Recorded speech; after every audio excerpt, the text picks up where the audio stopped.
Arah dan strategi politik luar negeri Indonesia ke depannya. Dan acara ini, sesi diskusi ini juga nantinya akan dipandu oleh Bapak Andy M. Bayuni selaku senior editor dari harian The Jakarta Post. Beliau merupakan seorang wartawan senior yang banyak mengamati dan menulis terkait isu-isu internasional, kebijakan luar negeri, dan juga politik.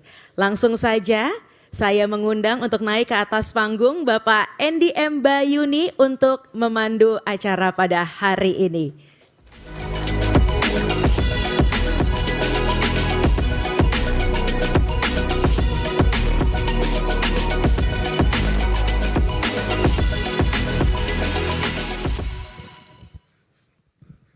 Assalamualaikum, selamat siang and good afternoon.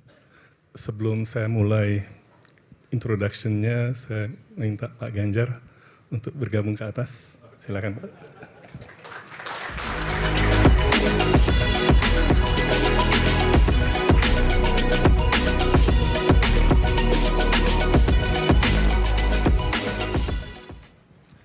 Terima kasih Pak Ganjar. For the non-Indonesians in the audience, allow me to speak in Bahasa Indonesia. There is simultaneous English translation, so be sure to turn the right channel in your gadget. Bapak, Ibu, para hadirin sekalian, pertama-tama kita harus mengucapkan selamat dan terima kasih kepada CSIS yang mengadakan acara penting ini. Dan saya pribadi juga berterima kasih atas kepercayaan yang diberikan untuk menjadi host acara siang ini. Kita bersama segera akan mendengarkan pidato dari calon Presiden Republik Indonesia, arah dan strategi politik luar negeri dari calon Presiden Bapak Haji Ganjar Pranowo SH MIP. Seperti yang diuraikan oleh Pak Yose Rizal tadi, politik luar negeri tidak akan banyak didengungkan dalam kampanye pemilu ini. Masyarakat kita lebih tertarik dengan program yang berkaitan dengan ekonomi, kesejahteraan, dan ketentraman. Namun, politik luar negeri tetap penting karena perubahan konstelasi lingkungan geopolitik seperti yang diuraikan oleh Pak Yose Rizal tadi akan ada dampaknya terhadap keadaan dalam negeri. Dalam misi visi Capres Pak Ganjar, tim Ganjar, berjudul Menuju Indonesia Unggul, Gerak Cepat Mewujudkan Negara Maritim yang Adil dan Lestari, terdiri dari 61 halaman. Bab terakhir, bab 8, itu sepenuhnya menyangkut kebijakan luar negeri dan pertahanan negara. Jadi silahkan di-download misi dan visinya di situs tim Ganjar dan dibaca karena penting. Saya tidak akan memberikan perkenalan yang panjang lebar mengenai Pak Ganjar, kita semua sudah cukup mengenal. Namun izinkan saya untuk mengungkapkan dua hal menarik yang belum banyak disampaikan di muka umum. Kalau nanti terpilih, Pak Ganjar akan menjadi Presiden Indonesia yang kedua yang mencapai jabatan top di negara ini melalui jalur partai politik. Kita mengenalnya mungkin Pak Ganjar sebagai mantan Gubernur Jawa Tengah. Jadi tidak salah kalau kita menganggap bahwa dia menjadi capres melalui jalur kepala daerah. Seperti juga halnya Presiden Joko Widodo dan Capres Anies Baswedan. Namun kalau kita tarik ke belakang, Pak Ganjar meniti karir politik dari bawah. Sebagai aktivis mahasiswa di Universitas Gadjah Mada lewat GMNI, kemudian masuk ke dunia politik di usia muda, 24 tahun, dan selanjutnya menjadi anggota DPR dari fraksi FPDI, 2004-2013 dan menjadi Gubernur Jawa Tengah 2013-2023. Banyak orang meniti karir politik melalui partai selama ini, tapi hanya satu di antaranya yang berhasil menjadi presiden. Itu pun 70 sekian tahun yang lalu, yaitu Bung Karno lewat PNI. Pak Ganjar kalau terpilih menjadi presiden kita yang kedua yang meniti karir dari bawah melalui partai politik.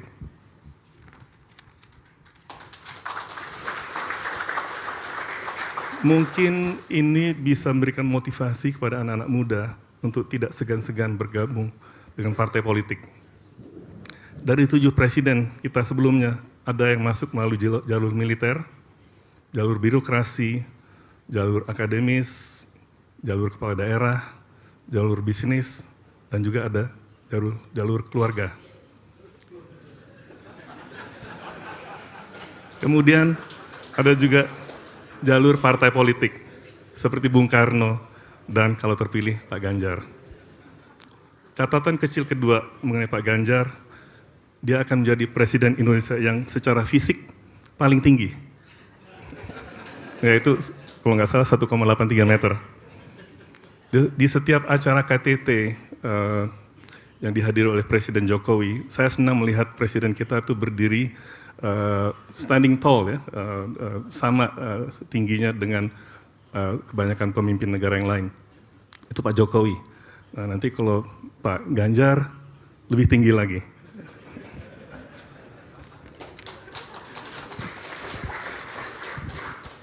Bapak, Ibu, para hadirin sekalian, sekarang mari kita bersama menyimak pidato yang akan disampaikan Pak Ganjar mengenai pandangan dan rencana kebijakan luar negerinya. Pak Ganjar, kami berikan waktu maksimum 30 menit. Setelah itu akan ada waktu sekitar 1 jam untuk tanya jawab dengan audiens. Bapak-bapak, ibu-ibu, siap-siap dengan pertanyaan-pertanyaan.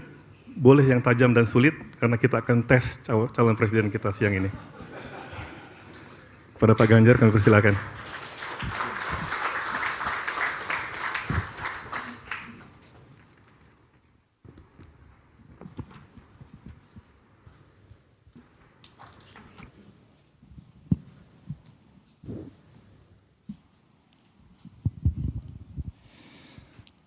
Bapak Ibu yang sangat saya hormati, saya minta maaf terlambat. Dan tentu saya sangat senang bisa diundang di CSIS dan hadir tokoh-tokoh CSIS yang saya cukup kenal satu persatu. Pak Hari, 89 tahun. Waduh, pasti sering ulang tahun. Kalau sering ulang tahun, panjang umurnya, pasti panjang umur ini. Dan tentu Pak Sofyan, Pak Yusuf, waduh, Pak Jisman, terima kasih semuanya. Pak Jose tadi sudah menyampaikan, Jose atau Yose? Jose ya. Dan tentu saya senang bisa berdiri di sini untuk menyampaikan apa yang kami gagas, kami pikirkan untuk bisa disampaikan dan didengar oleh audiens. Tentu kami senang sekali karena para duta besar atau perwakilan bisa hadir. Bu Penny, saya sekarang tinggal di Kuningan.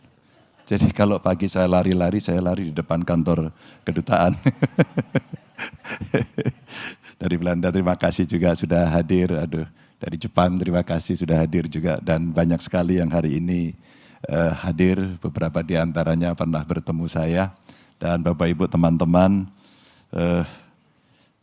saya sebenarnya beraktivitas di politik itu ada unsur hobinya pada saat itu. Karena waktu mahasiswa itu suasana anak mudanya membahana. Oh Pak Sulis, sorry ini. Pak Sulis itu duta besar atau one team press? Atau temannya Pak Jokowi? Teman saya juga. Pada saat itu kami berpikir bahwa setiap kali kami demo, selalu saja responnya belum seperti yang kita inginkan. Maka betul pilihan saya adalah masuk partai politik. Masih PDI belum perjuangan pada saat itu. Dan kemudian itu saya sampaikan pada anak-anak muda yang banyak sekali tidak tertarik pada partai politik. Karena wajah partai politik seringkali menjadi ya banyak catatan lah begitu. Tapi itu buat saya tantangan dan sebuah pilihan. Sehingga pada saat saya menyampaikan kepada anak-anak muda, apakah kamu tertarik pada partai politik untuk bergabung? Ternyata sebagian besar tidak. Tapi ketika saya tanya, apakah kamu tertarik jadi bupati wali kota? Tertarik jadi gubernur? Tertarik jadi presiden? Mereka tertarik. Jadi situasi yang mendorong mereka menjadi anak-anak instan, hari ini memang ya terimalah dengan lapang dada. Tugas kita yang lebih senior untuk memberikan edukasi kepada mereka bahwa proses itu penting. Termasuk bagaimana memahami proses dalam politik luar negeri kita. Sehingga kita boleh punya kepentingan nasional, tapi kita tidak bisa mengabaikan karena kita hidup menjadi bagian dari dunia. Bapak Ibu yang saya sangat hormati, saya ada paparan mudah-mudahan bisa dilihat. Statement yang pertama adalah dunia sedang tidak baik-baik saja. Hari ini terjadi perubahan yang sangat dahsyat di dunia. Dan ternyata ketidakbaikan di dunia ini mendorong pada situasi yang tidak mengenakan. Di beberapa akhirnya terjadi kemunduran demokrasi. Partisipasi masyarakat tidak bisa ditampilkan dengan baik karena masing-masing mengambil sikap dan keputusan sendiri. Ya biasanya dalam teori power memang kadang-kadang Machiavellis menjadi sebuah pilihan yang praktis untuk bisa melakukan itu. Maka demokrasi mengalami kemunduran.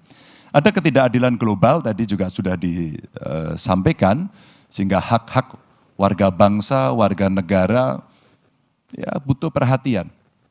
Mereka butuh udara yang sejuk, mereka butuh pangan yang cukup, mereka butuh suplai yang baik, apakah itu energi, apakah itu pangan, dan itu dibutuhkan oleh mereka semuanya.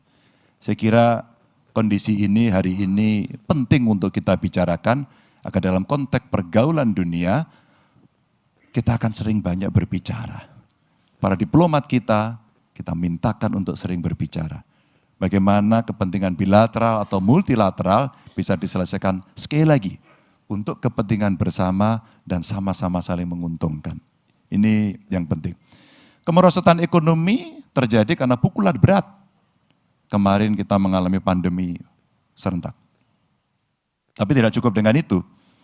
Konflik di berbagai kawasan akibat perang juga terjadi dan ini ternyata berdampak besar pada beberapa harga pokok apalagi kebutuhan pangan.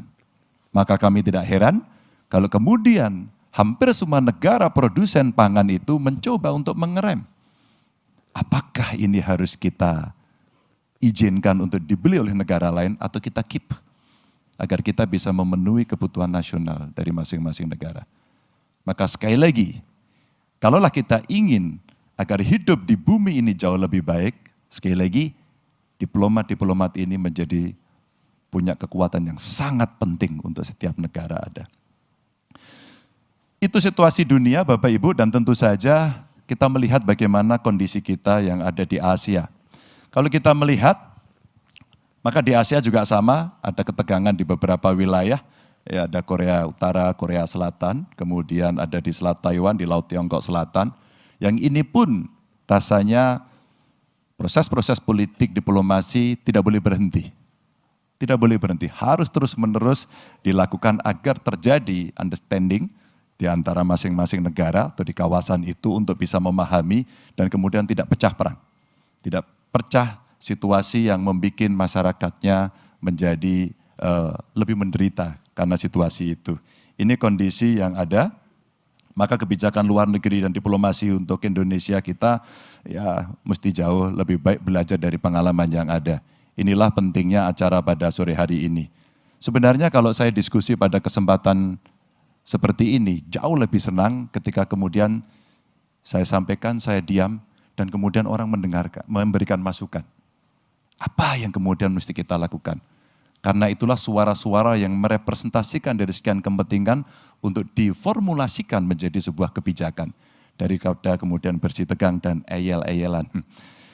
Lalu apa yang bisa kita kerjakan Bapak Ibu? Ini dari slide yang ada, berikutnya adalah kita belum merubah kebijakan politik luar negeri kita yang bebas dan aktif. Namun ini banyak hadir juga teman-teman dari Kemlu, terima kasih sudah hadir. Dan tentu saja kita terus diminta untuk selalu mencoba merumuskan, mendefinisikan ulang bebas aktif ini sesuai dengan perkembangan zaman. Hari ini kebutuhan internasional seperti apa? Jadi kalau kita melihat bebasnya, kita bukan bebas yang free. Tapi kita bebas untuk membuat kebijakan yang jauh lebih strategik. Yang strategik kita tentukan sendiri. Aktif pun juga kita bicara tidak pasif yang menunggu saja, tapi aktif mengambil inisiatif-inisiatif, apalagi beberapa problem yang tidak selesai itu betul-betul membutuhkan penyelesaian yang saya katakan tadi, apakah itu bilateral ataukah itu multilateral. Dan tentu saja kami lihat bahwa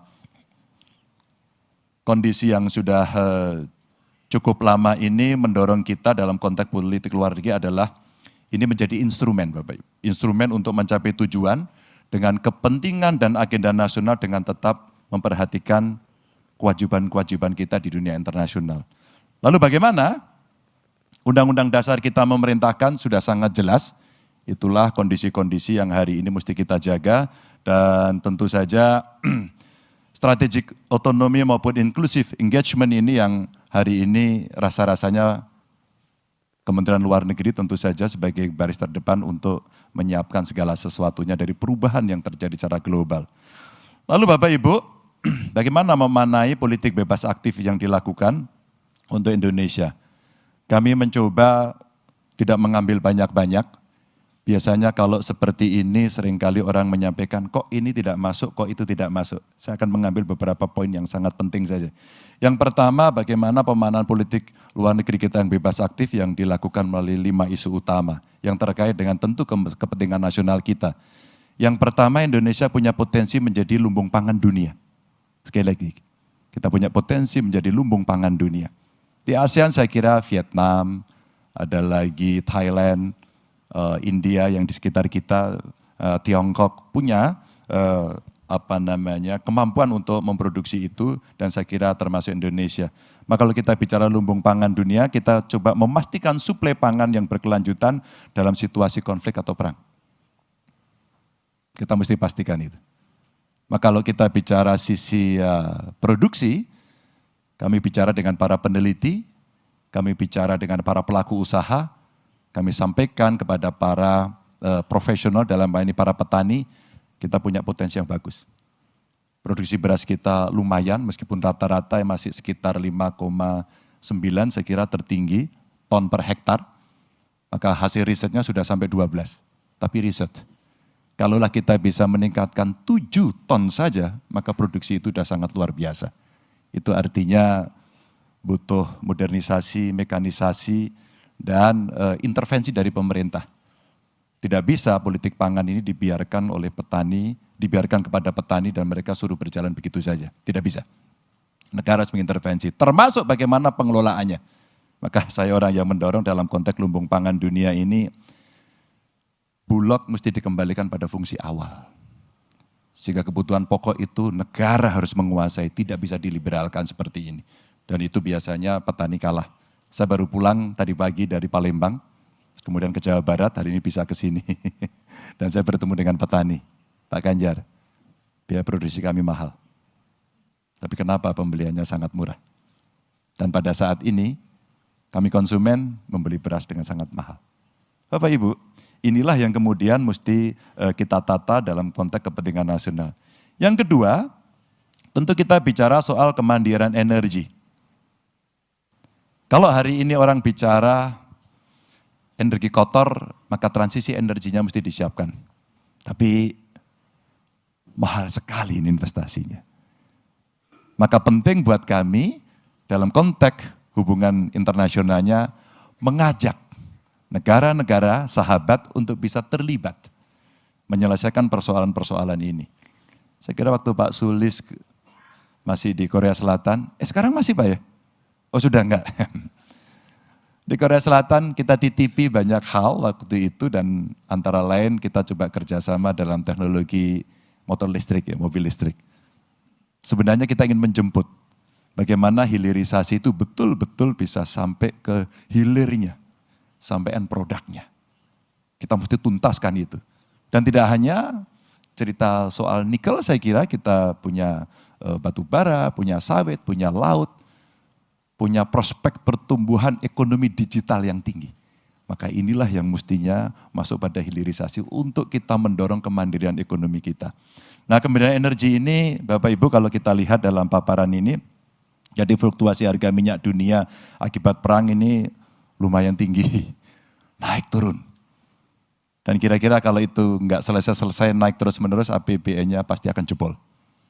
Nah, kita mesti kendalikan. Kita mari bicarakan ke depan apa yang mesti kita lakukan. Sedangkan 35% impor minyak Indonesia ini dari Timur Tengah, Maka teman-teman para diplomat yang ada di Timur Tengah punya peran yang penting dan cukup strategis untuk ini. Demikian juga tentu di negara-negara lain yang memang kita ngimpor minyak dari sana. Lalu mengurangi ketergantungan, kami pernah coba hitung-hitung dengan tim kami. Ini kebutuhan investasinya untuk energi baru terbarukan, renewable energy ini kira-kira bisa sampai 1.300-an T. Apa yang bisa kita lihat? Satu, mungkin yang melihat angka ini ketakutan. Karena apa? Ini gak akan bisa dieksekusi. Tapi mereka yang punya peluang bisnis, maka ini akan bisa menangkap bahwa inilah potensi yang bisa kita lakukan dan ini akan menyerap banyak tenaga kerja. Dan kemudian hari ini kita ada surplus listrik. Yang kalau dalam konteks ASEAN sebenarnya kita juga akan bisa mendorong listrik ini untuk bisa kita ekspor. Lagi-lagi peran para diplomat kita di negara-negara tetangga, negara-negara sahabat di sekitar Indonesia menurut saya menjadi begitu penting untuk take lead dan kemudian mengkomunikasikan dengan mereka. Yang berikutnya adalah soal industrialisasi dan bagaimana kita melihat, soal kedaulatan maritim dulu. Karena 2/3 wilayah kita laut, tapi kontribusi dari industri kita yang ada di laut rasanya belum optimal. Belum optimal. Kalaulah kemudian kita bicara ini, kita harus mempertahankan wilayah yang cukup besar di wilayah maritim kita. Maka kalau kita melihat anggaran pertahanan negara-negara yang ada di Asia saja sudah meningkat cukup tinggi, dan tentu saja kita mesti mengoptimalkan kerjasama dan perjanjian internasional. Ini untuk penguatan posisi Indonesia. Dan ada beberapa hal yang menjadi catatan penting kami adalah penggunaan bahasa Indonesia untuk nama pulau-pulau terluar. Sehingga yang toponimi melakukan inventarisasi pulau-pulau kecil rasanya penting. Kita punya pengalaman sepadan Ligitan, dan ternyata kalau kita bicara dari sisi sejarahnya, wah perdebatannya panjang sekali. Bagaimana menamai pulau itu, apa mata uang yang berlaku di sana, dan kultur apa yang berkembang di sana. Bapak Ibu, negara yang besar ini membutuhkan perhatian yang besar pula. Maka kalaulah kemudian kita ingin mengamankan kondisi wilayah maritim kita, itu salah satunya. Lalu, menggandakan anggaran untuk pertahanan yang ada di laut. Dalam perdebatan Capres sebelumnya saya mengikuti dengan baik bagaimana mengamankan laut kita. Ternyata Coast Guard kita belum tuntas. Maka kemudian di laut kita, itu kurang lebih ada 8 kalau tidak salah, semua yang ngurusi di laut. Sehingga ada istilah kapal berondol. Begitu masuk pertahanannya kena masalah, di tengah ada persoalan tenaga kerja, berikutnya lagi ada persoalan kelautan, berikutnya lagi ada dengan polair, berikutnya lagi kemudian ada masalah hukum, dan seterusnya sampai terakhir masuk di darat, kapalnya berondol. I don't know what the meaning is berondol. Berondol in English? Oke, mudah-mudahan yang di sana bisa menerjemahkan. Pokoknya ditelanjangi lah habis gitu surat-suratnya. Itu yang ada. Maka kalau kita bicara daulat ini, kita wajib membangun kompleks nantinya untuk pengamanan industri pertahanan yang ada di dalam negeri. Sebenarnya cikal bakalnya ini sudah ada. Ya, cikal bakalnya sudah ada, hanya kita butuh lebih serius lagi untuk menangani dengan target-target yang terukur sesuai dengan perubahan dunia internasional yang hari terjadi. Yang berikutnya adalah terkait dengan industrialisasi. Maka Bapak Ibu yang sangat saya hormati, ada beberapa poin yang ingin saya sampaikan dalam konteks industrialisasi ini. Perang dagang yang hari ini cukup ramai, ini membantu, berdampak kepada rantai pasok yang kemudian terganggu. Beberapa komponen menjadi begitu mahal, dan beberapa industri sekarang terganggu yang ada di Indonesia. Dan pengusaha serta investor menjadi khawatir, semua wait and see. Dan kami belajar betul pada saat pandemi lalu, pada kondisi ini ternyata, Pak, tolong bantu dong Pak, agar kami bisa mengirim barang-barang kami keluar dengan gampang. Lagi-lagi dibutuhkan peran para diplomat untuk mengirim satu barang dari tempat kita ke tempat lain. Mungkin harus dengan negosiasi khusus, mungkin harus dengan insentif khusus, mungkin harus kesepakatan khusus antar dua negara. Dan ini tentu saja menjadi sesuatu yang sangat penting untuk kita kerjakan. Bapak Ibu yang sangat saya hormati, di samping itu juga Indonesia kita harapkan menjadi hub-nya untuk manufaktur alternatif. Ini kalau kita bicara dari kepentingan nasional. Kita punya hal-hal yang bisa menjadi modalitas kita untuk berbicara dengan banyak negara. Apalagi dengan negara-negara yang memang punya relasi dekat dengan komponen-komponen industri tertentu atau sumber daya tertentu. Kalau kita contohkan dari paparan ini, cadangan pasir kuarsa saja kita cukup besar. Kalau kita ingin membuat industri solar panel barangkali, saya kira kita bisa mengajak beberapa negara untuk bermitra, negara sahabat dengan kita untuk bisa mengerjakan ini. Ada 21 perusahaan yang mengelola atau mengolah pasir silika yang sudah beroperasi, dan ini bisa melakukan penghematan dari penghematan impor beberapa komponen. Kalaulah ini kemudian bisa kita produksi, penciptaan lapangan kerjanya juga harus masuk. Tapi Bapak Ibu, saya lagi berbicara juga, tidak saya tulis di sini, SDM yang mesti siap. Maka sekolah vokasi menjadi penting untuk kita, dan saya senang beberapa negara, pengalaman saya 10 tahun kemarin menjadi gubernur, banyak negara yang sudah membantu kami. Waktu itu dari Jerman membantu, dari Australia juga membantu, dan kemudian kita bicara bagaimana ya vokasi ini bisa kita kembangkan dengan baik, dan tentu saja ini bisa kita lakukan dengan keseriusan-keseriusan kita untuk mengurus ini. Berikutnya lagi, ini isu penting yang saya sudah konfirmasi ke Kemlu ini. Apa sebenarnya yang harian kita bisa dapatkan dari fungsi-fungsi yang mesti kita laksanakan dari politik luar negeri kita untuk melindungi segenap warga negara Indonesia. Dan tentu seluruh tumpah darah. Maka saya bicara warga negara saja. Maka dalam konteks ini pekerja migran kita punya cukup persoalan di beberapa negara. Karena kondisinya pada saat berangkat mungkin ilegal atau mungkin dia punya problem ketika ada di sana. Maka Bapak Ibu bayangkan 18.820 kasus sampai dengan tahun 2023. Pengalaman saya berkomunikasi dengan beberapa kementerian termasuk dari negara sahabat kita yang ada di luar. Waktu itu dengan Kamboja, ternyata ada semacam trafficking yang ada di sana. Kita juga bicara, tiba-tiba ada yang lapor ke saya, dia bekerja di Somalia. Dan mereka semua bermasalah. Yang begini-begini inilah kemudian kawan-kawan para diplomat, KBRI kita yang saya kira kita berikan kesempatan yang lebih besar untuk bisa merespon dan memberikan ruang yang terbuka bagaimana warga negara yang ada di sana melaporkan, dan seandainya ada sesuatu cepat bisa ditangani. Dan ternyata ini problem yang cukup besar. Ada kekerasan fisik, penyanderaan, trafficking yang saya sampaikan tadi, dan itu butuh peningkatan kerjasama internasional untuk perlindungan pekerja migran kita. Ini beberapa cerita yang coba saya sampaikan. Ada juga dari diaspora Indonesia itu kurang lebih ada 60% yang berencana kembali ke tanah air. Apa persiapan kita yang mesti kita lakukan? Tidak hanya PMI-nya loh, ini ada orang yang ekspor betul, mereka hebat di luar negeri, tapi mereka ingin kembali untuk mengembangkan banyak hal yang ada di Indonesia.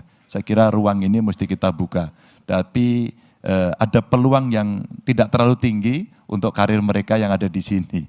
Saya dulu beberapa minggu lalu lah ketemu dengan anak Indonesia, namanya Karina.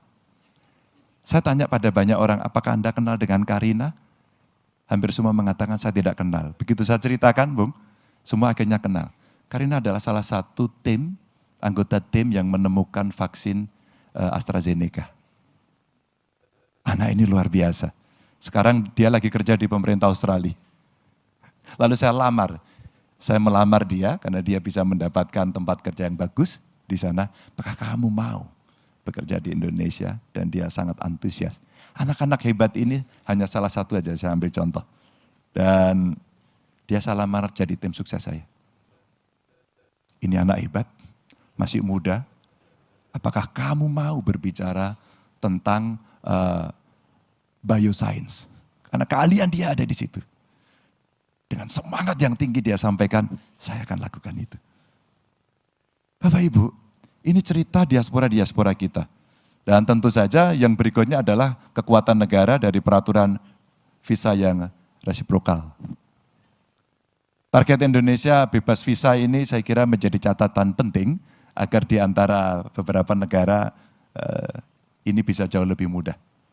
Kalau ini kita lakukan, rasa-rasanya hubungan kita dengan banyak negara kita akan jauh lebih baik. Ya kalau hari ini kita rankingnya mungkin di sekitar berapa ya ini? 72 ya. Kalau ini bisa kita geser ke ranking 50 saja, agak rasional, maka ini akan bisa menjadi target pekerjaan yang mesti bisa kita lakukan.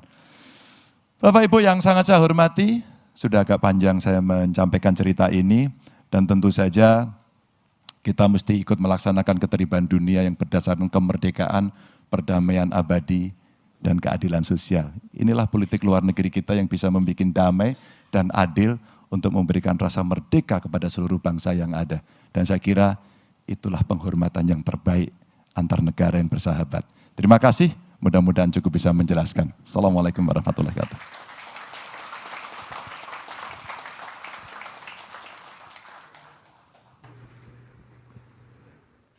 Terima kasih Pak Ganjar, presentasi yang sangat menarik, ringkas, tapi ada beberapa target yang measurable ya.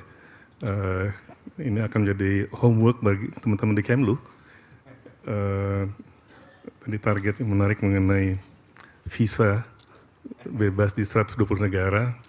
Terus saya pikir banyak yang akan senang kalau itu dicapai. Kita sekarang udah banyak belajar berjalan ke luar negeri, dan paspor kita bukanlah paspor yang mudah ya untuk berkunjung apalagi ke Eropa. Juga tidak disebutkan, tapi dalam visi misi statementnya Capres Pak Ganjar, deskripsi Indonesia sebagai negara maritim. Ya, saya pikir itu penting, itu meneruskan juga dari Presiden Jokowi. Dan juga salah satu goal yang disebutkan dan saya tidak temukan di visi misi Capres lain adalah kemerdekaan bagi bangsa Palestina. Itu ada tertulis di visi misinya Pak Ganjar. Tadi saya mencoba mencari kesamaan dengan visi misi Pak Jokowi dan perbedaan. Tadi ada beberapa perbedaan, ada nuansa lah ya, yang menarik. Jadi mungkin kalau saya mengambil dari tema visi dan misi, kata kuncinya adalah gerak cepat. Jadi apapun yang sudah dilakukan oleh pemerintah sekarang ini, Pak Ganjar nanti bisa mempercepat proses-proses yang sudah dilakukan oleh Presiden.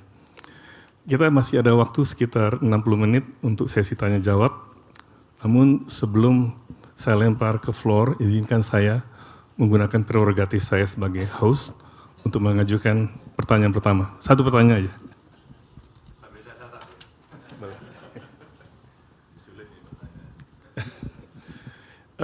Tadi dalam paparan Pak Ganjar ada disebut mengenai perkembangan geopolitik di kawasan Asia Pasifik ya. Ada rivalitas antara Tiongkok dengan Taiwan, kemudian juga di peninsula Korea, antara Korea Selatan dan Korea Utara. Tapi saya ingin memperluas gambaran geopolitik ini dan melihat persaingan antara Amerika dengan China. Ya, bukan sekedar persaingan dagang, tapi ini sudah meluas. Rivalitas antara dua kekuatan, dua negara adidaya. Ada persepsi di luar dan juga mungkin dalam negeri ini, atau malah kekhawatiran yang berkembang kalau Indonesia ini lebih cenderung dekat dengan China dalam rivalitas antara Amerika dengan China. Ada yang mengatakan kita terlalu dekat dengan China karena kita semakin mengandalkan perdagangan dan juga investasi dari China. Saya ingin mendapatkan gambaran dari Pak Ganjar. Apakah gambaran ini benar atau harus diperbaiki, dan langkah apa kalau memang harus ada diperbaiki, langkah apa yang akan diambil oleh Pak Ganjar sebagai Presiden nanti? Silakan Pak. Terima kasih. apakah kita condong pada satu negara? Saya kira kita mesti kembali pada politik luar negeri yang bebas aktif itu. Jadi kebebasan itu adalah kebebasan yang saya katakan tadi, kita mesti strategik untuk bisa menentukan dengan siapa kita akan bekerja sama. Maka kita tidak boleh bergantung pada satu negara. Tidak bisa. Kita punya sahabat negara yang cukup banyak. Saya kira keadilan yang bisa kita berikan adalah pada kepentingan mana kita bisa bekerja sama dengan masing-masing negara itu. Ada juga yang bertanya persis seperti ini kepada saya. Pak Ganjar, kalau Pak Ganjar jadi presiden akan bekerja sama dengan Tiongkok saja? Tentu tidak. Kalau saya harus memberikan pengalaman, banyak kok negara-negara lain yang membantu kami dalam sejarah kami kemarin mengundang beberapa negara untuk kerjasama, nomor satunya juga bukan Tiongkok. Itu. Bagaimana dengan katakan, wah Amerika dengan Tiongkok lagi perang ekonomi. Kenapa juga kita tidak mengajak Amerika juga bergabung? Pada saat itu ada keuntungan sebenarnya yang bisa kita ambil karena beberapa produk saling tidak dibeli. Kenapa kita tidak suplai kemudian? Bahkan bisa kedua negara itu. Maka saya bisa mengundang beberapa negara lain di luar negara besar ini atau kedua negara ini untuk bersama-sama bekerja sama dengan Indonesia. Sehingga kita bisa lebih terbuka dan di antara kita sama-sama saling untung. Kalau itu terjadi maka kita bisa membuka peluang yang cukup luas karena tadi agenda-agenda saya sampaikan. Energi umpama, siapa yang akan bisa bekerja sama dengan kami? Beberapa waktu lalu dengan US Embassy katakan, saya bicara di sana, saya ingin membuat kawasan industri kesehatan. Karena rasa-rasanya ke depan industri ini menjadi begitu penting. Dan kemarin kita dikejutkan dengan COVID dan kita kewalahan semuanya. Industri ini cukup penting. Lalu saya sampaikan beberapa yang ada di sana, katakan perusahaan-perusahaan dari Amerika umpama. Anda punya pengalaman yang bagus, saya sebutin Johnson & Johnson, Merck gitu kan. Anda bisa loh bergabung. Lalu mereka mengajak berdiskusi kami. Pak itu menarik. Oh menarik. Karena kami sudah mengawali ada satu kawasan yang ada di Bali itu kalau dikembangkan jauh bisa lebih besar lagi. Maka dengan politik luar negeri kita yang bebas aktif ini, kita bisa mengajak dan kami akan senang kalau kemudian semuanya akan bisa bekerja dengan kita untuk menyelesaikan persoalan dari masing-masing negara itu. Begitu. Terima kasih Pak Ganjar. Berarti bebas dan benar-benar bebas, independen ya, tidak berpihak dan aktif ya, sesuai betul. Dengan kepentingan nasional ya. Betul, karena di antara kepentingan nasional itu kita juga hidup di tengah pergaulan dunia. Maka tidak bisa kita mendinai yang lain. Terus kemudian kita hanya mengacu pada satu kepentingan negara saja. Maka kalau kita mengacu pada satu kepentingan negara dan kita depend on pada negara itu, suatu ketika jadi persoalan, jangan-jangan kita tidak punya reserve untuk melakukan sebuah plan B begitu. Maka ini pentingnya kita bisa bertemu dengan banyak negara lain. Terima kasih. Sekarang kita akan buka kesempatan untuk bertanya. We are open to the non-Indonesian audience to also ask the questions in English. I'm sure Pak Ganjar akan bisa menjawabnya either in English or in bahasa Indonesia. Kalau perlu translation, I will do the translation. Pertama, kami akan mengundang penanya Ambassador Penny Williams. Silakan. Boleh bahasa Indonesia atau bahasa Inggris? Oke. Ibu Penny ini waktu jadi dubes langsung ke rumah saya. Beliau bercerita ternyata masa kecilnya tinggal di Jakarta. Silakan Bu Penny. Terima kasih Bapak atas itu pidato yang sangat menarik dan terima kasih kepada CSIS juga untuk acara ini. Pertanyaan saya Bapak sedikit terkait dengan pertanyaan yang dulu itu. Pendapat Bapak hal-hal atau isu-isu yang di kawasan kita harus diprioritaskan. Isu-isu yang harus diprioritaskan dalam wilayah ini, dalam wilayah kita, apa itu, yang mana? Terima kasih. Baik, ada beberapa hal. Tentu kalau dengan negara lain ada wilayah perbatasan, kita mesti selesaikan itu. Indonesia dengan Laut Cina Selatan, ya. Terus kemudian saya kaitkan dengan prioritas kami tadi terkait dengan pangan, politik pangan, dan ini bisa bekerja sama dalam banyak hal. Di sisi hulu umpama teknologi pangan, di tingkat tengahnya barangkali prosesnya, sehingga ada pengolahan sampai ada nilai tambah, dan hilirnya adalah kecukupan. Ini isu yang penting. Lalu ada juga soal energi, dan beberapa waktu lalu Presiden ke Australia, saya kira penting sekali kalau kita ingin mengembangkan teknologi baterai katakan, maka dari situ saya kira Australia menjadi mitra penting buat kita. Karena kalau tidak salah di Australia ada lithium, dan ini penting untuk kita bicara ke depan. Ini salah sekali contoh ya, Bu Penny, kita langsung bisa menyiapkan itu dengan baik. Tapi dari 5 isu ini yang menjadi prioritas kami ini, dari soal pangan, soal maritim, energi, kemudian industrialisasi sampai perlindungan warga negara. Namun demikian, ada yang belum saya sampaikan, tapi saya kira ini menjadi isu penting, adalah terorisme. Jadi anti-terorisme itu menjadi isu yang penting buat kami. Kami ini negara yang punya dasar Pancasila, kami ini mengakui perbedaan, Bhinneka Tunggal Ika, maka dalam setiap kontestasi kami mengharamkan adanya kampanye SARA. Karena republik ini lahir dari banyak suku, banyak agama, banyak ras yang terlibat, banyak golongan yang terlibat, maka ketika kemudian ada banyak juga yang mencoba mengutik-ngutik kami dengan terorisme, maka ini menjadi sesuatu yang kami harus betul-betul lawan itu. Dan ya terakhir, satu lagi adalah drug, narkoba. Ini sesuatu yang kemarin juga menjadi diskusi kami yang cukup dalam karena ini jejaringnya juga internasional. Ini beberapa catatan yang menurut saya penting untuk kita kerjakan. Terima kasih.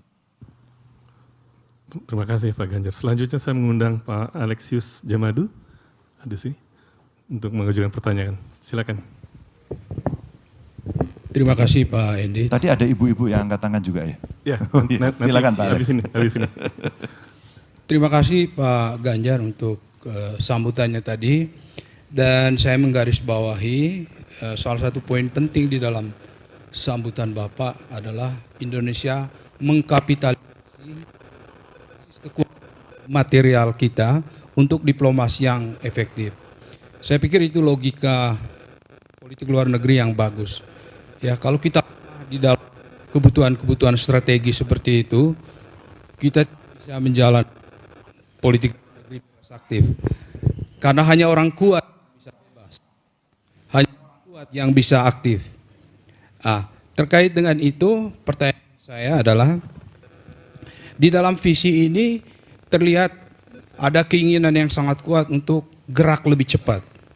Dan tentu itu hal yang bagus untuk bangsa ini. Tapi gerak lebih cepat di dalam hubungan internasional itu tidak hanya kita yang tentukan, tapi juga ditentukan oleh dunia internasional. Nah, saya ambil contoh hubungan kita dengan Tiongkok. Salah satu yang saya pikir hubungan bilateral yang sangat penting bagi Indonesia saat ini.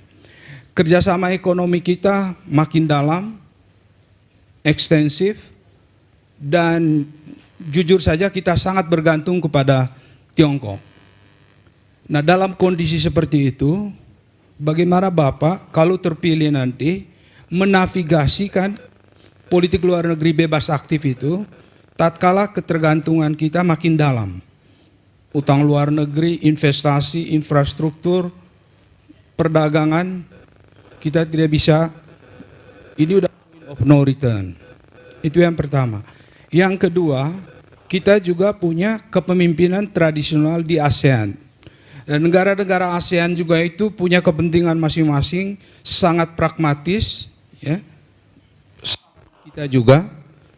Nah, bagaimana Bapak akan mempertahankan platform regional ini, ya, mempertahankan kepemimpinan Indonesia, karena itu platform yang sangat bermanfaat untuk kita deal dengan negara-negara besar.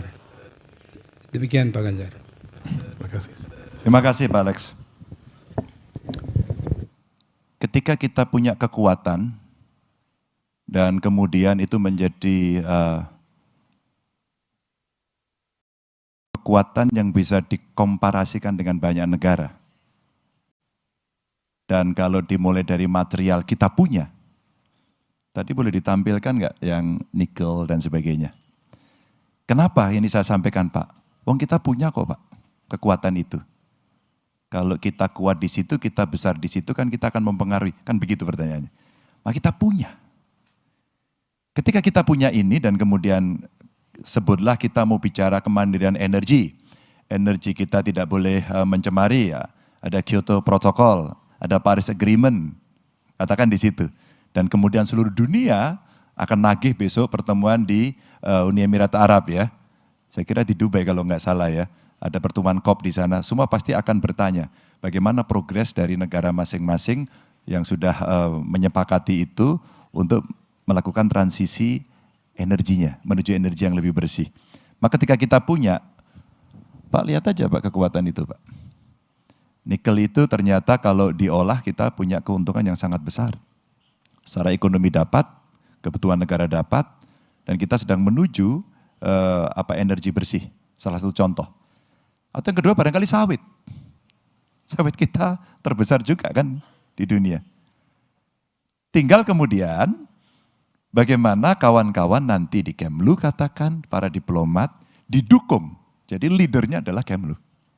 Didukung oleh teman-teman para expert, ada pengusaha, ada dari kementerian, untuk kemudian kita berbicara dengan banyak negara. Kalau kita punya beberapa poin itu saja, yang memang kita kuat, kita bisa olah, saya kira kita akan diperhitungkan. Terbukti, nikel kemarin kita tidak ekspor dalam bentuk mentah, kita ramai sekali kan. Di dunia, di WTO, dan ramai sekali kita. Maka itulah pentingnya kita melakukan negosiasi, termasuk di kawasan ASEAN. ASEAN menurut saya harus direvitalisasi.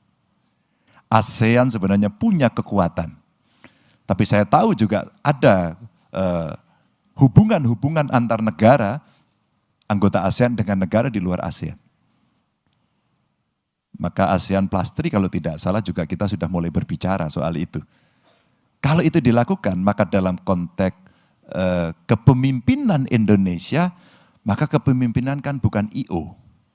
Kepemimpinan adalah mewarnai, kepemimpinan adalah mendorong untuk sampai tingkat menentukan. Maka dalam konteks ASEAN, kalau kita bicara kemarin saya mencoba bicara carbon credit, kita bicara carbon trading, kenapa tidak Indonesia yang memulai? Sehingga kesepakatan-kesepakatan yang mesti dilakukan di ASEAN tidak lagi bicara soal kesepakatan yang bulat. Kita bisa tentukan, tidak harus dengan konsensus bulat. Tapi ini kepentingan bersama yang mesti kita segera putuskan, sehingga posisi ASEAN akan jauh bisa lebih penting dalam menentukan sebuah keputusan di kawasan. Ya kalau kita bicara perdagangan karbon, katakan, saya kira kita punya kekuatan itu untuk berbicara ke dunia. Tidak hanya dari Indonesia, tapi bisa masuk ke ASEAN. Yang kedua, kalau kita bicara politik pangan, mengapa kita tidak ajak produsen-produsen pangan yang di ASEAN untuk bisa bersama-sama, satu memproduksi, dua menegosiasikan, sehingga kemudian kesetaraan itu terjadi dan manfaat dari organisasi ini akan menjadi jauh lebih tinggi. Ada beberapa catatan yang menyampaikan selama kepemimpinan di ASEAN kira-kira nilai tambah apa yang dilakukan. Apa kita bisa bersepakat soal perubahan iklim di level ini? Karena kita berada sebagian di antaranya di wilayah tropis ini. Kita juga harus bisa menentukan. Apakah kemudian kita bisa cukup kuat untuk mengkonservasi hutan-hutan kita? apakah kita bisa coba menjaga lahan gambut kita untuk tidak dikonversi kepada yang lain, agar kemudian ya karbonnya bisa terserap di situ, dan ini bisa kita perdagangkan dengan teman-teman kita, mitra kita yang ada di Eropa, mungkin di Amerika dan sebagainya. Dan itu memang butuh kepemimpinan yang kuat untuk melakukan itu. Dan itu ada dalam cerita-cerita saya kemarin soal green economy dan blue economy dari kekuatan-kekuatan yang kita miliki. Begitu, Pak Alex. Ada yang belum terjawab? Terima kasih. Terima kasih Pak Ganjar. Jadi yang menarik tadi mengenai revitalisasi ASEAN dan kepemimpinan Indonesia di ASEAN. Sekarang saya membuka floor. Silakan kalau ada yang ingin bertanya, angkat tangan. One person here, and we start with two persons here, and then we move to the next one. Please, the microphone. Please identify your name and your affiliation. Thank you. Yes, thank you. My name is Daniel Blockage and I'm the ambassador of Sweden. Unlike my Australian colleague, I do not speak Bahasa Indonesia yet, but I've just started. I came here 2 months ago. First of all, the new sneakers from Urban Sneaker Society look very good. So that's something that should go on social media. I have a question on the OECD commitment from Indonesia. You recently applied to become a member of OECD. It's probably going to be a complicated negotiation, and it will require some reforms, I guess. So it would be interesting to know, is that something that you will push for if you become president, or how high is that on your priority agenda? Terima kasih, Excellencies. Jadi terkait dengan OECD ya, tentu karena kita sudah mendorong, kita akan dukung Mbak. Kita akan dukung, kita akan dorong, biarkan proses itu berjalan. Kami berbincang dengan para diplomat terkait dengan OECD ini, untuk kita bisa melanjutkan proses itu sampai pada titik yang kita harapkan. Karena ini juga penting sekali bagaimana kita mengembangkan ekonomi di OECD ini dan kita bisa mendapatkan manfaat yang sama. Ada banyak sekali kerjasama yang sudah kita lakukan dengan banyak negara, apakah itu bilateral atau multilateral. Dan ketika tawaran-tawaran di OECD ini bisa memberikan kemanfaatan bersama untuk kita akan dorong, Pak. Biarkan sekarang ini proses berjalan sampai pada titik kesepakatan yang nanti didapat. Thank you. The gentleman here, please.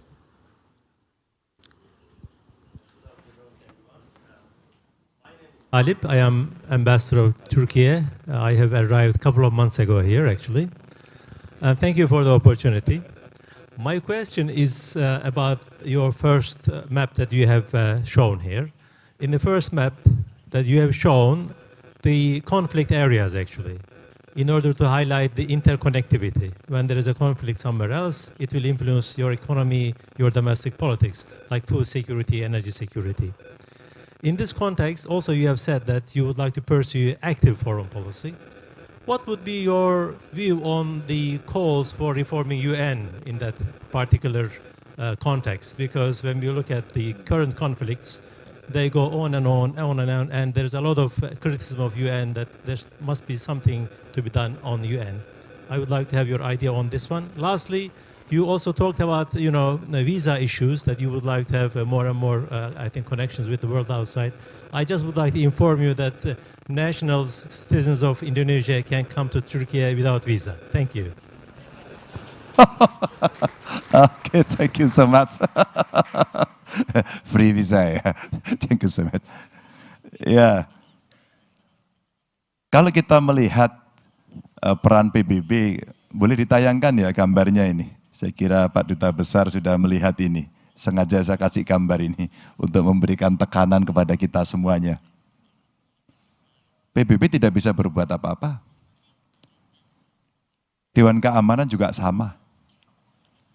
Maka perlu inisiatif-inisiatif yang kita lakukan. Inisiatif itu menjadi penting untuk kita berbicara. Dalam konteks itu, seperti yang terjadi dalam relasi politik. Kita akan melobi banyak negara untuk membicarakan bahwa itu penting dan jangan dibiarkan. Karena perang konflik itu yang rugi adalah orang-orang sipil. Mereka menjadi korban, tidak ada orang yang perhatian. Ya, sekarang beberapa negara yang sedang berkonflik, di televisi sekarang saya melihat banyak sekali tontonan kepedulian itu mulai muncul. Tapi PBB harus mengambil sikap itu. Maka di mana peran negara? Negara harus aktif. Kita besar kami di beberapa negara atau di PBB atau Menteri Luar Negeri kami, bisa kita minta untuk melobi satu persatu negara untuk menunjukkan apa sebenarnya yang terjadi. Perang, konflik hanya menimbulkan korban, berikutnya menimbulkan kemarahan dan dendam yang tidak berkesudahan.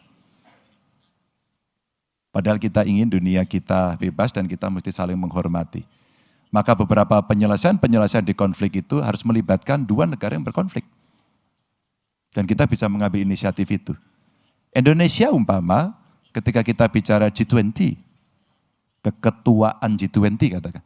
Pada saat itu kenapa juga kita tidak melakukan sebuah komunikasi sekalian untuk membicarakan problem-problem yang memang diselesaikan ketika kita dipercaya menjadi pimpinan di situ. Dan saya kira inilah yang kami katakan sebagai keaktifan dari politik luar negeri kita untuk bisa mengambil inisiatif itu. Jadi beberapa negara yang berkonflik juga pernah ditawarkan oleh negara yang lain agar kemudian bisa ada proses perdamaian, duduk bersama dan negosiasi. Dan ketika itu tidak berhasil, maka seringkali orang diam. Maka dengan keaktifan dalam perdamaian dunia dalam konteks politik luar negeri kita mesti mengambil inisiatif itu. Lobbynya mesti serius, mesti tekun dan terus menerus. Inilah yang mesti kita sampaikan. Dan terkait dengan visa, terima kasih. Rasanya kita harus pergi ke Turki ini. Terima kasih. Saya akan ke sini dulu, ada mungkin dua perempuan di belakang. Satu di sini, kemudian di belakang. Ya, silakan. Nama dan afiliasi. Baik, terima kasih untuk waktu yang sudah diberikan. Saya Yesi dari CESFAS, Universitas Kristen Indonesia. Saya ingin bertanya, Bapak mohon izin mengenai poin ketiga tadi tentang ketahanan maritim yang juga menyinggung mengenai pertahanan kita gitu. Salah satunya juga industri pertahanan. Bapak mohon izin sebelumnya saya ingin bertanya, apa yang ada di benak Bapak mengenai itu? Karena sebenarnya dalam Renstra kan kita sudah menuangkan itu dalam TOT ya Pak. Kalau kita mau kerjasama dengan negara lain kita mintanya TOT dan banyak negara sebenarnya sudah melakukan kerjasama dengan kita. Mungkin saya menyinggung tentang Korea Selatan, Boramae KF-21 itu tertahan pada anggaran lagi-lagi dan banyak juga yang lain-lainnya gitu kan. Nah jadi saya itu kok nggak kepikiran ya Pak, bagaimana caranya Bapak untuk melobi dalam tanda kutip Senayan supaya anggarannya naik, supaya hal-hal itu tidak lagi terjadi gitu Pak. Ketika sudah ada negara yang mau share teknologinya dengan kita, mau kerjasama tapi tertahan lagi di anggaran supaya itu tidak terjadi lagi. Lalu kalau boleh Bapak izin saya hal yang kedua adalah dengan adanya ketahanan maritim sebagai ide besar foreign policy, apakah yang akan terjadi dengan kerjasama yang melibatkan angkatan udara selama ini Bapak? Mungkin seperti Rafale, apakah sisa dari Memorandum of Understanding yang sudah kita tanda tanganin akan diakuisisi seluruhnya atau anggarannya akan dialokasikan kepada mungkin frigate atau submarine? Itu terima kasih Bapak. Ini kayaknya jadi menlu cocok ini. Ini saya agak dipaksa soal teknis, tapi oke, saya izin untuk tidak menjawab teknis, tapi seandainya Ibu nanti menghendaki jawaban teknis, saya akan berhutang untuk menjawab secara teknis. Tapi kali ini begini, bagaimana cara melobi dalam politik anggaran kepada DPR? Kalau ini menjadi prioritas, eksekutif itu menyodorkan dan legislatif itu hanya dua. Setuju atau tidak setuju. Meskipun proses di tengahnya tentu ada negosiasi. Tapi sebenarnya konsepnya begitu. inisiatifnya dari kita. Kalau itu kemudian menjadi prioritas yang memang ini urgent untuk bisa diselesaikan, ya kita posting dulu anggarannya. Semudah itu Pak, iya. Semudah itu ya. Berikutnya kemudian ya kita lobby. Lobby kalau dengan DPR, maka dalam konteks political interplay-nya mesti kita lakukan apa? Ya partai saya harus menang lagi. Dan kemudian Speaker of the House-nya kami lagi.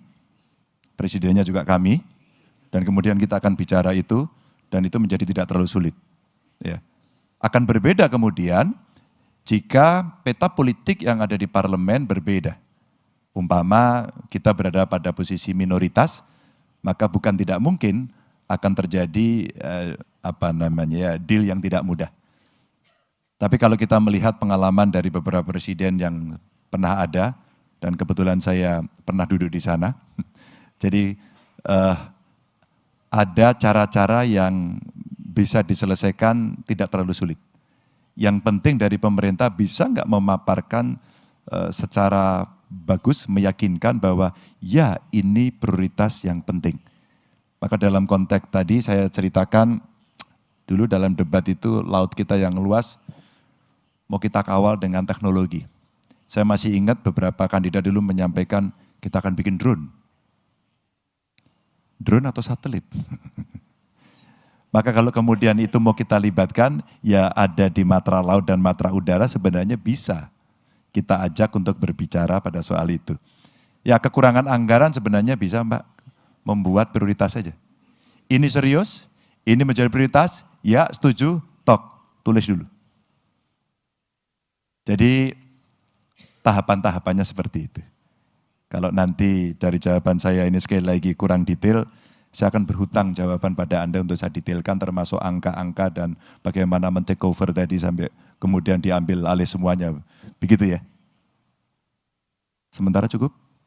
Cukup? Saya nggak punya hutang? Oke, terima kasih. Anda tidak membebani saya. Silakan, yang di sebelah sini.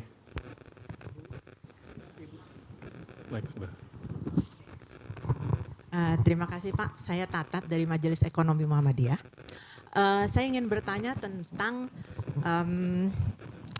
kebijakan Bapak nanti tentang transformasi digital ekonomi Pak. Melihat kasus TikTok kemarin yang membuka online shop kemudian mematikan UMKM. Dari tadi saya belum mendengar tentang kebijakan Bapak di bidang transformasi digital di bidang ekonomi seperti apa. Terima kasih Pak. Saya lagi mikir ini. Besok temanya jangan politik luar negeri lah. Pak Ozi Rizal yang tanggung jawab ini. Besok ada acara dengan Indef Bu, tentang ekonomi. Saya mengundang Ibu untuk hadir. Boleh ditampilkan nggak Mas? Untung saya punya stok. Boleh ya? Agak beda dikit boleh? Iya. Ini bukan paparan saya hari ini. Tapi kadang-kadang staf saya minta, coba dong ada bank datanya gitu ya, untuk kita bisa ceritakan. Tapi saya mencoba menjawab. Inilah daulat digital yang mau kita dorong. Ada e-commerce, game, AI, creative content, ya. Dan kalau kita lihat e-commerce annual national spending kita tuh ranking 11 dari global itu. Angkanya gede banget Bu. Ya. Dan kalau Anda lihat consumer spending in game saja, kita itu tinggi sekali. Ibu main game nggak Bu? Main ya? Kelihatan ketawanya ini suka main. Mobile Legend Bu? Apa?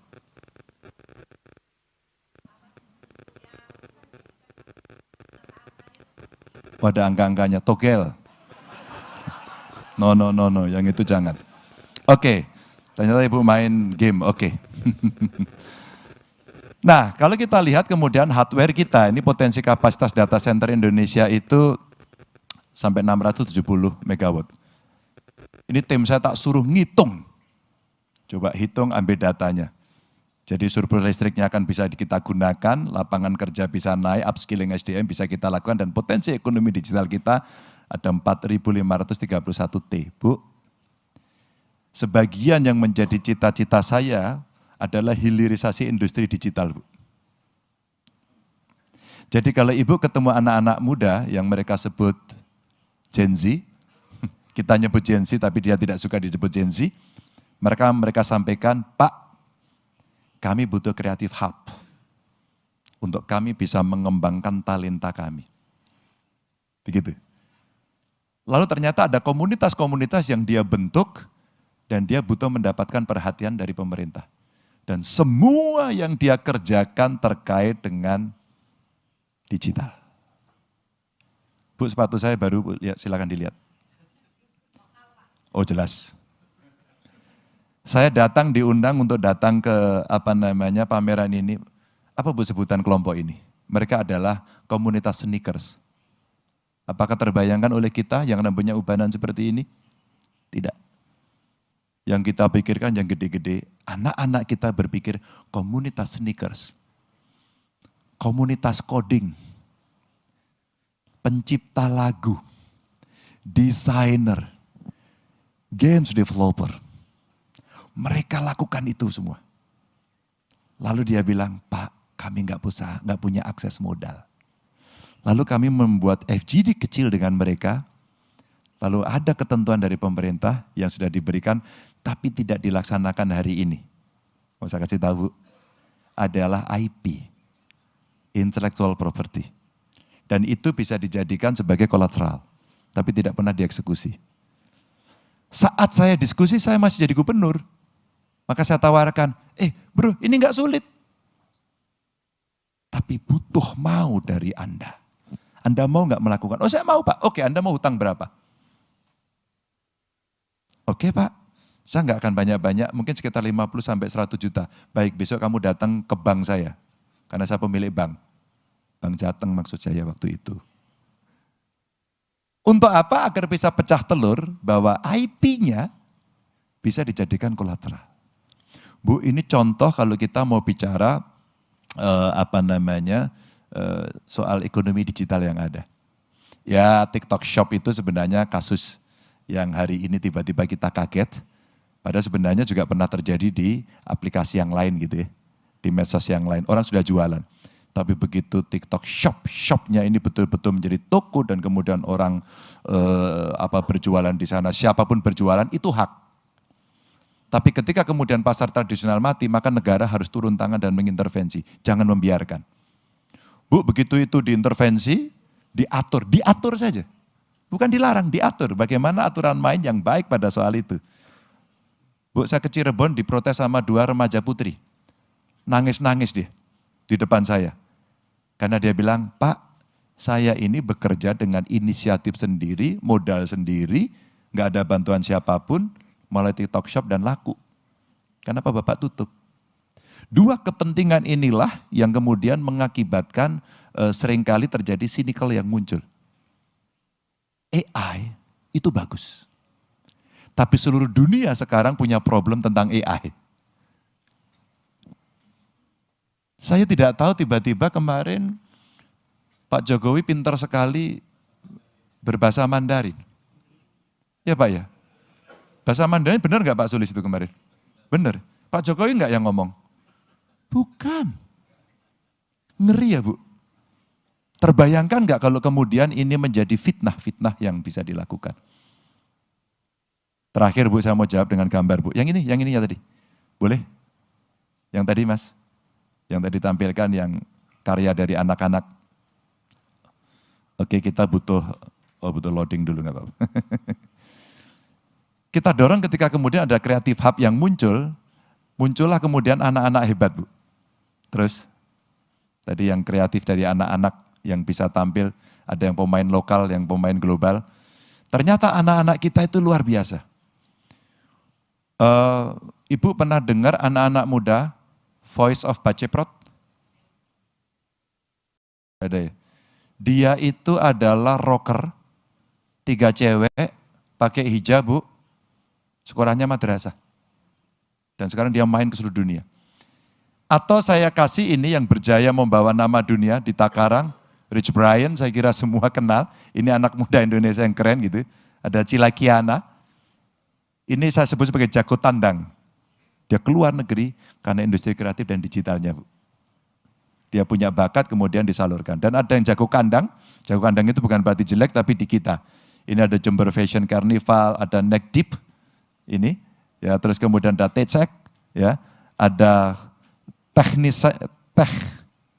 Techinasia, ini City Chapter, ada dari Malang.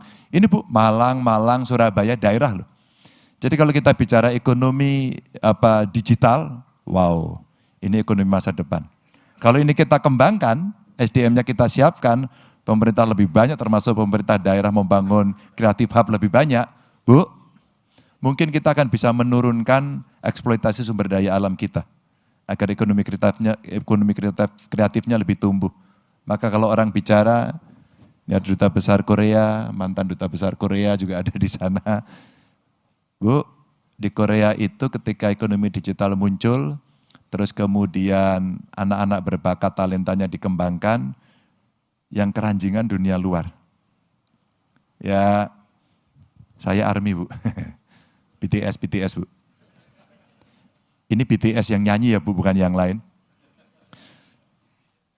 Ponakan saya penggemar K-pop, nonton drakor, dan akhirnya dia harus beli skincare dari Korea Selatan.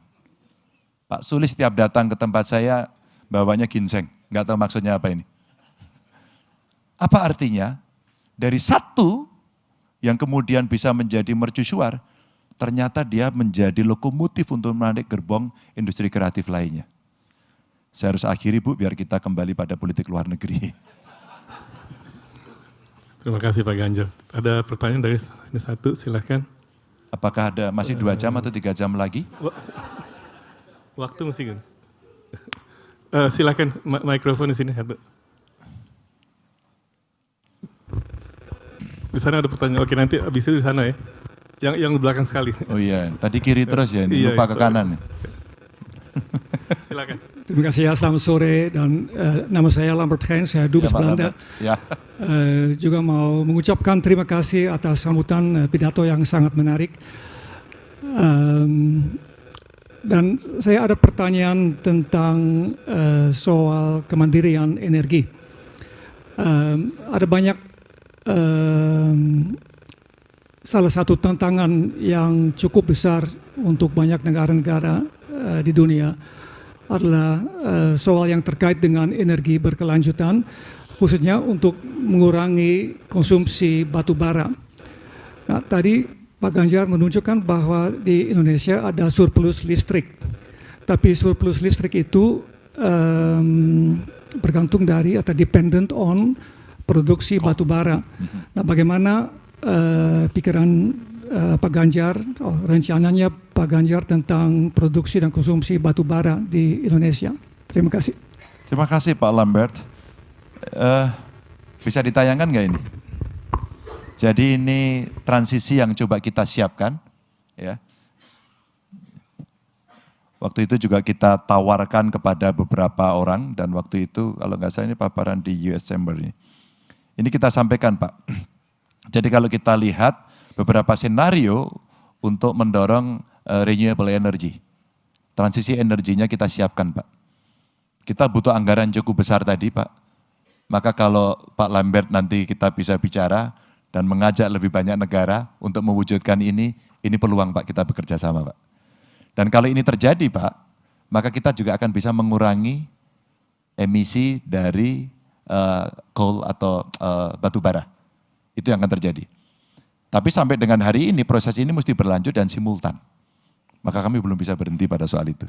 Yang bisa kita lakukan adalah beberapa teknologi, antara lain yang pernah kami kembangkan di Batang dengan pemerintah Jepang. Dengan pemerintah Jepang kami punya program PLTU di Batang, dan kami pernah datang ke Yokohama, karena mereka menyampaikan hanya ada 2, satu di Yokohama dan satu ada di Batang.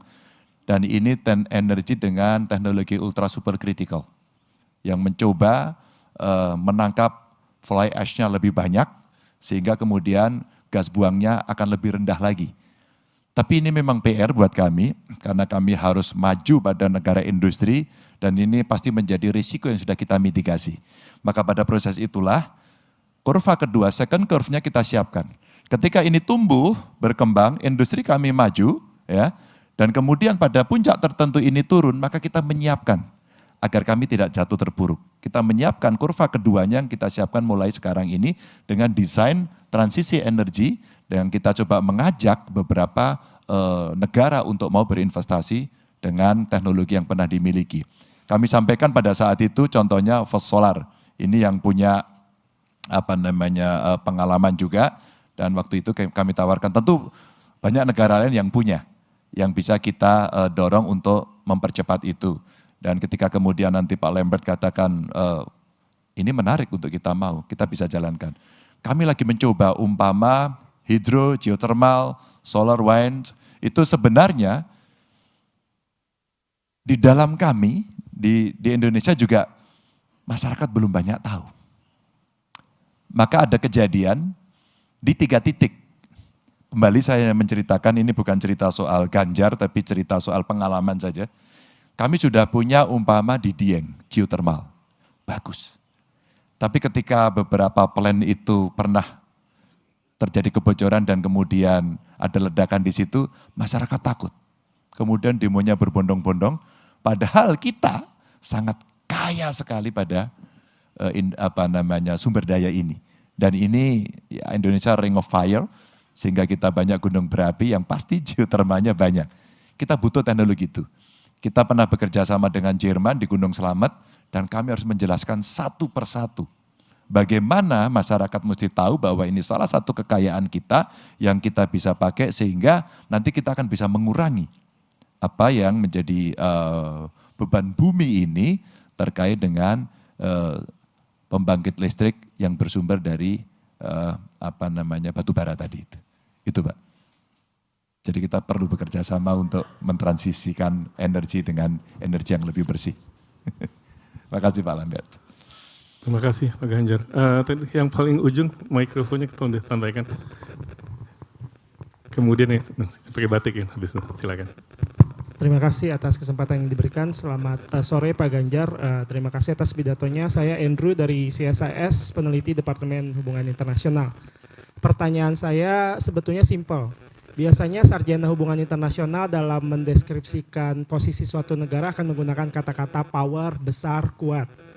Tapi kalau boleh saya tanya, mengapa Pak Ganjar secara spesifik memilih kata-kata unggul ketimbang gaya, besar, atau kuat dan berkuasa?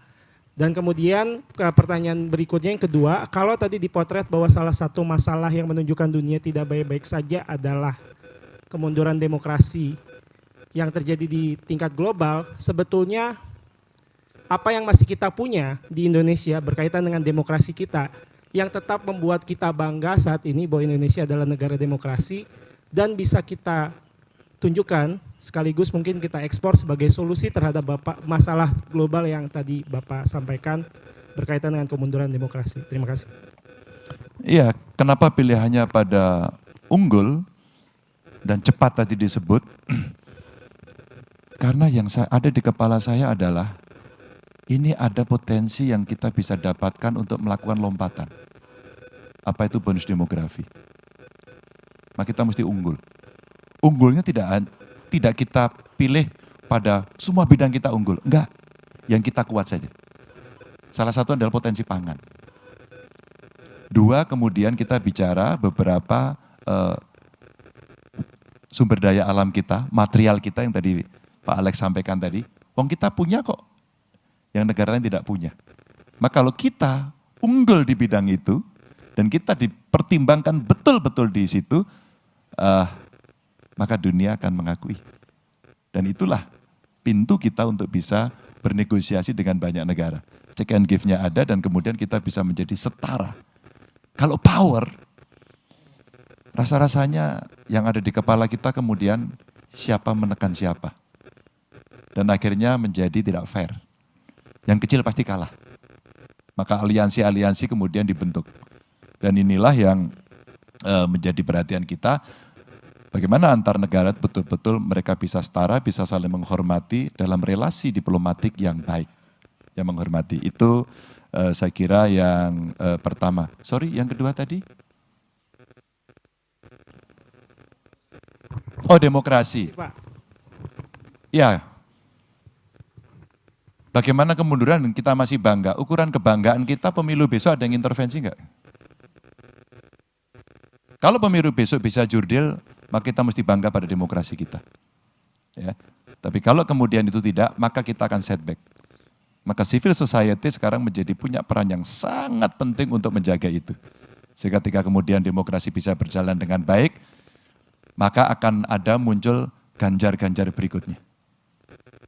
Saya bukan siapa-siapa, orang tua saya polisi, pangkatnya tidak tinggi, hidup kami lebih banyak susahnya, dan kemudian kami bisa diundang ke CSIS hari ini. Itu pasti karena sesuatu. Dan tanpa adanya demokrasi, nggak akan. Saya menunggu dulu bapak saya hebat. Saya menunggu dulu turunan. Dan itu tidak akan pernah bisa saya dapatkan. Tapi saya bangga pada bapak ibu saya, karena mereka rakyat biasa saja, dan bisa mendidik saya untuk seperti ini. Itu terima kasih saya. Terima kasih. Silahkan mikrofon ke yang sore. Habis itu Pak Dubes. Terima kasih atas kesempatannya. Perkenalkan saya Kenneth dari Youth-led Think Tank atau Think Tank Kepemudaan Policy Plus. Dan kami saat ini memang sedang membuat sebuah white paper terkait dengan perdagangan karbon, Pak. Kaitannya dengan foreign policy-nya terkait dengan climate diplomacy. Pertanyaan dari saya, Pak, dari Indonesia kan pada saat kepemimpinan Pak Jokowi itu cukup kencang menggaungkan sebuah term yang namanya Volunetzing 2030, Pak. Forest and other land use net sink. Tadi kan kita sudah membicarakan tentang kemandirian energi. Mungkin saya ingin mendengar dari Bapak bagaimana komitmen Bapak untuk mencapai komitmen Volunetzing 2030 itu, Pak. Dan yang kedua bagaimana Bapak bisa menggunakan politik. Bagaimana Bapak? Gini coba ini lurus. Tes. Oh iya bisa. Bagaimana Bapak bisa menggunakan politik luar negeri atau strategi in foreign policy untuk meningkatkan kontribusi Indonesia untuk mengajak negara-negara ASEAN dan Asia Pasifik utamanya untuk mitigasi dan adaptasi iklim, Pak. Terima kasih. Saya akan jawab yang kedua dulu ya. Ini penting karena isu kita hari ini adalah itu. Maka kita tugaskan para diplomatnya untuk aktif. Maka tadi saya sampaikan mesti aktif. Kalau aktif kita kampanye. Kalau aktif kita tidak nunggu di rumah. Maka kita mesti bertandang, bersilaturahmi, ketuk pintu. Itulah fungsi-fungsinya. Saya bercerita ini bukan bertapa kemudian dapat wahyu gitu. Tapi saya diajari oleh diplomat-diplomat ini, banyak diplomat kita hebat-hebat ini yang hadir di sini. Mereka menyampaikan, Pak Ganjar, IGER kita mesti kita tambah. Kita tidak bisa menunggu, dan ketika kita punya posisi politik yang bagus, jangan pernah berhenti. Maka tadi bicaranya ada politik anggarannya juga bagus. Maka ketika itu menjadi prioritas kita, dan ASEAN katakan, saya katakan tadi, ada punya potensi yang cukup bagus dalam bidang carbon trading katakan, untuk bisa mendapatkan carbon credit katakan, maka sebenarnya keaktifan itulah yang bisa kita dorong untuk membawa isu ini. Oh kita kuat Pak, kita mampu. Ya udah, inilah yang unggul tadi. Terus kemudian apa? Ini yang coba kita tawarkan. Siapa yang mengerjakan? Diplomat kita. Mampu enggak? Banget. Saya ketemu diplomat hebat-hebat. Idenya brilian.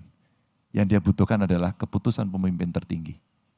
Kemudian diukur, kemudian dihitung, apakah dia cukup perform melaksanakan itu.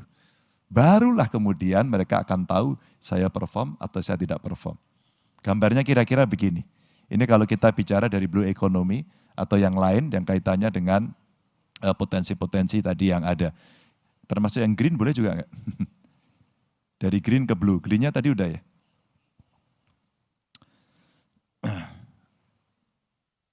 Oke. Nah, saya mencoba mendorong, ini kemarin saya paparkan di mana ini, di ICMI. Jadi kalau kita bicara EBT tadi Pak Lambert sampaikan kepada kami, kalau kita biaya mencegah, mengurangi dan memperbaiki kerusakan lingkungan itu kira-kira 1.371 triliun. Kemudian akibat kerusakan-kerusakan, kemudian terjadi polusi dan sebagainya, saya ambil data BPJS kita habis 17,8 triliun. Ini data Kemenkes tahun 2023. Kalau kita kemudian mau investasi, untuk energi baru terbarukan kita butuh 1.300 triliun, jauh lebih murah nanti daripada kita menggunakan pola-pola yang sekarang ada. Dan potensi lapangan kerjanya akan bisa terserap 3,7 juta. Itu butuh skill set. Teknik lingkungan, pangan, data scientist, terus kemudian material yang bisa diolah. Nah ini kalau kita bicara dari green, yang dari blue, lanjut. Maka kalau kita bicara yang dari blue ekonominya, ekosistem pantai dan laut kita itu menyerap 17% karbon dunia. 17%. Ini potensi yang gede sekali. Dan ini belum ada blueprint-nya untuk karbon kredit, padahal kita punya lahan gambut, ada mangrove, dan ini potensi blue carbon kreditnya 3.540 triliun. Jadi nanti kalau teman-teman muda, ya, tadi panggilannya siapa? Carrot. Karen. Kenneth. Ya. Ya, Kenneth. Pas zaman kecil saya belum ada nama itu. Ya, Kenneth, sorry. Kenneth ada 3.540 triliun kurang lebih. Percaya nggak data ini? Oke, terima kasih. Maka sama kemudian kita butuh, setelah keputusan itu kita butuh menyiapkan. SDM-nya kita siapkan, target waktunya kita siapkan, terus kemudian hari ini personilnya, aktornya kita siapkan, dan itu adalah teman-teman yang bisa menangani ini, termasuk para diplomat itu. Ketika kemudian di kawasan ini semua setuju, potensi kita ada, maka jadilah produk. Produk itu mesti kita tawarkan, kita jual kepada teman-teman tetangga kita, negara sahabat kita, untuk kemudian kita bisa melakukan trading itu. Jadi komitmennya apa? Saya coba menghitung, tim saya juga saya minta untuk membantu saya menghitung ini, apakah kemudian bisa kita dorong pada satu konsep yang istilah saya setengah teknokrasi. Agar ada satu model, ada satu contoh, sehingga publik ya tidak hanya statement kualitatif, tapi bagaimana arah ini bisa berjalan. Tapi tentu saja kami tidak bisa detail, tapi konsep besarnya kita buat. Nanti mudah-mudahan teman-teman muda juga ikut bisa bergabung dan memberikan satu gambaran bahwa komitmen ini harus berjalan dengan baik. Gitu. Masih berapa lama lagi? Mungkin satu pertanyaan lagi kali. Silakan Ambassador. Depan sini. Nanti kalau kurang saya membuka pertanyaan di luar forum ini. Kita selesaikan di luar. Last question ya. Kami senang sekali. Wah, luar biasa antusias. My name is Kanasugi Kenji, Ambassador of Japan. Thank you very much, Pak Ganjal, for your insight. And before posing a question, allow me to express my sincere appreciation for your receiving our emperor when His Majesty visited the Borobudur Temple. Your gesture was very much appreciated. My question is rather abstract, but what kind of changes you're going to bring about your foreign policy compared with the existing foreign policy under President Joko Widodo? Of course, within the framework of free and active foreign policy, a lot of things will continue. But what kind of changes are you going to bring about under your presidency? Thank you very much. Terima kasih Pak Dubes.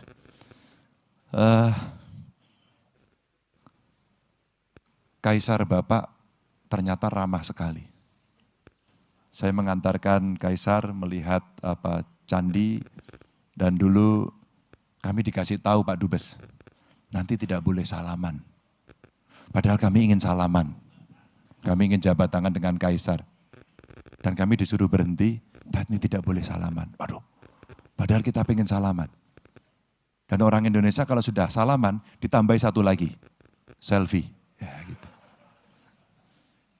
Yang saya luar biasa adalah, begitu kami berdiri, Pak Kaisar mendatangi kami, dan mengajak salaman. Sesuatu yang luar biasa. Dan saat itu Ada former Prime Minister, betul ya? Ada former Prime Minister ikut hadir? Pak Fukuda ya? Betul. Saya terkejut karena beliau sampaikan kepada saya, ada former Prime Minister Pak pengen bicara gitu. Siapa? Ternyata Pak Fukuda. Saya tertarik sekali karena waktu itu dia membisikkan sesuatu kepada saya, tapi ini rahasia. Apa yang berbeda? Karena politik luar negeri kita sebenarnya sama. Di seluruh presiden yang pernah menjabat di Republik ini. Tinggal mana kemudian yang harus kita cukup serius gitu. Mana yang kemudian menjadi prioritas. Saya memberikan contoh. Ketika kemudian kita bicara ASEAN tadi saya sampaikan, maka sesuatu yang harus kita bereskan di ASEAN, Indonesia punya potensi bisa mengkoordinasikan politik pangan di situ. Maka kita mesti mengambil inisiatif untuk memimpin bahwa ASEAN akan bisa menjadi salah satu kawasan yang bisa mensuplai pangan. Maka diplomat kita minta untuk bicara, ayo bicara dengan beberapa negara penghasil. Diseriusi, ada target waktunya dan diwujudkan. Yang kedua, ketika kemudian tadi ada pertanyaan beberapa negara mengalami situasi yang tidak baik, berperang dan sebagainya, padahal kita mau ikut perdamaian. Kalau perlu dibuatkan misi khusus untuk membantu perdamaian dunia itu. Agak sensitif kemudian orang berbicara, Palestina umpama. Semua berbicara, kemarin ramai sekali. Kenapa Pak Ganjar tidak datang? Posisi saya dari awal sudah jelas. Tapi penyelesaiannya juga kita harus wise. Tidak bisa hanya sekedar mendukung dan menolak itu. Tapi kita mesti aktif untuk bisa menyelesaikan. Mungkin perlu special envoy untuk kita kirim, menyelesaikan inisiatif. Sehingga ini bisa selesai. Dan penyelesaiannya harus melibatkan juga negara yang lain. Tidak bisa tunggal. Pada saat coba saya tawarkan ini, wah Anda ini gak jelas. Saya orang yang sangat jelas. Karena sejak Republik ini berdiri, hubungan kita dengan banyak negara baik, dengan Palestina waktu itu juga baik. Saya kasih contoh konkret ini. Tapi ada Dasila Bandung yang kemudian menjadi kesepakatan antar negara-negara juga. Kita mesti menghormati, karena kesepakatan tidak pernah dicabut. Tapi ketika kita mesti aktif dalam perdamaian dunia, kita mesti mengambil inisiatif itu. Ya ke Dewan Keamanan, ke PBB, ya. Dan kemudian inilah yang mesti kita lakukan untuk menuntaskan misi-misi internasional yang mesti kita lakukan. Terima kasih Pak Dubes. Terima kasih Pak Ganjar. Waktu udah habis, maaf. Banyak pertanyaan, nanti mungkin bisa dicegah di luar. Saya berjanji nanti saya selesaikan di luar. Oke. Secara jantan dan betina, karena ada laki-laki dan perempuan. Terima kasih. Tadi saya pikir presentasi dari Pak Ganjar jelas mengenai arah dan kebijakan luar negeri dan juga mengenai kaitannya ya, kebijakan luar negeri dengan kepentingan nasional, apa yang terjadi di dalam negeri. Saya pikir cukup jelas untuk kita memahami kira-kira arah dan kebijakan dari Pak Ganjar seandainya menjadi presiden dalam kebijakan luar negeri. Mari kita kasih aplaus yang besar kepada Ganjar. Dan juga terima kasih pada audiens dengan pertanyaan-pertanyaannya, dan terutama terima kasih pada CSIS ya, yang telah mengadakan acara ini dengan baik. Terima kasih, kembali ke MC. Kita berikan tepuk tangan yang meriah sekali lagi untuk Bapak Ganjar Pranowo dan juga Bapak Andy Bayuni. Terima kasih sekali Pak atas pidatonya dan juga gagasan-gagasannya, serta sudah berkenan untuk menjawab pertanyaan. Dan untuk Bapak dan Ibu para hadirin, untuk menutup acara pada sore hari ini, kita nantinya akan bersama-sama mendengarkan closing statement dari Direktur CSIS. Tapi sebelumnya ingin saya umumkan juga bahwa nanti akan ada foto bersama antara Bapak Ganjar dengan para pimpinan CSIS dan juga panitia CSIS. Dan untuk para tamu undangan juga sudah kami sediakan kopi dan juga tea yang berada di area pre-function di depan lift. Untuk itu sekarang kami ingin mengundang Bapak Yose Rizal Damuri untuk memberikan kata penutup kepada para tamu undangan. Silakan Pak. Oke, saya tidak akan berpanjang lebar, saya mungkin hanya ingin mengucapkan banyak terima kasih atas kehadiran.